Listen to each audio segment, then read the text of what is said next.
मैं ये कह रहा था, इनका गठजोड़ है, ये आतंकवादी संगठन, ईसाई मिशनरी संगठन, वामपंथी, ये देश को विकसित नहीं होने देना चाहते। आप कई बार देखा होगा कि विश्व बैंक से भारत को कुछ परियोजनाओं के लिए पैसा मिलता है, लेकिन ये परियोजनाएं नहीं चलने देते हैं और नक्सलियों को बीच में डाल करके वो परियोजनाएं रोकते हैं।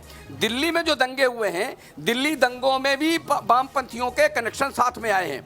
आप देखिए, हैदराबाद में जो रोहित वेमुला की हत्या हुई थी, वहां भी इन लोगों का काम था। जेएनयू में जो सारे आतंकवादी पल रहे हैं, नक्सली पल रहे हैं, वो इनके बीच में पल रहे हैं। इसलिए देश को कमजोर करने का जो कोई हथकंडा होता है, वो वामपंथी मिल करके ये सारा काम करते हैं। ये इनको नक्सल को समझना पड़ेगा, इनके नेक्सस को समझना पड़ेगा। और अरे सुमित जी, आप खुल रहे हैं, अभी तक 56 साल तक कांग्रेस ने राज्य किया है, 56 साल तक कांग्रेस ने राज्य किया है। कांग्रेस ने इनको प्रश्रय दिया है, इनके कुकर्मों पर पर्दा डाला है, इसलिए खुल के नहीं आ रहे। ये 2018 पहला काम नहीं है इनका, इसके पहले भी करते रहे हैं। इसलिए सुनीत चोपड़ा आप बेनकाब हो गए हैं, चीन के साथ बेनकाब हो गए हैं, पाकिस्तान के साथ गलबंदियों में बेनकाब हो गए हैं। इसलिए भारत का कम्युनिस्ट पार्टी, चाहे सीपीआई हो चाहे सीपीएम हो, दोनों बेनकाब हो गए। सड़कों पर दौड़ा कर लोग मारेंगे। सुनीत जी, आपको ही देख लेना, आप इतने बेनकाब हो गए हैं। बिल्कुल देखना, आपको तो बिहार से ही निकाल देंगे। सुनीत जी, आप सड़कों पर चलना दूभर हो जाएगा। जिस प्रकार की देश की एजेंसी सामने ला रही है ना, जैसे आप बेनकाब हो रहे हैं, जैसे आप आतंकवादी गतिविधियों में सम्मिलित पाए जा रहे हैं, जैसे नक्सल गतिविधियों में शामिल पा रहे हैं।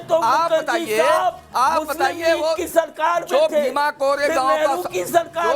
कोरेगांव का संघर्ष था, वो अंग्रेजों की विजय थी ना। सुनीत चोपड़ा जी, आपको दर्द हो रहा है, आपको परेशानी हो रही है, मैं आपकी बात समझ सकता हूँ, मैं समझ सकता हूँ सुनीत चोपड़ा, आपकी बात समझ सकता हूँ, आपकी नहीं समझ रहा हूँ मैं, आपको परेशानी क्यों हो रही है मैं समझ रहा हूँ, क्योंकि मैं अगर चार्जशीट पढ़कर आपको सुना दूं तो थोड़े से ज्यादा परेशान आप हो जाएंगे। देखिए, चार्जशीट में साफ लिखा हुआ है कि सेन स्वामी ने एक कॉमरेड के जरिए 8 लाख रुपए हासिल किए। इसका जवाब आप दीजिएगा, लेकिन उससे पहले मैं रोमान के पास जा रहा हूं। रोमान, ना सिर्फ भीमा कोरेगांव मामले में बल्कि हाथरस के मामले में हमने देखा कि साजिश रचने की कोशिश हुई, वहां पर फंड करने की कोशिश हुई, वहां पर आग लगाने की कोशिश हुई, यानी कि रेप के मामले को भी भुलाने की कोशिश कर रहे थे अरविंद नक्सली।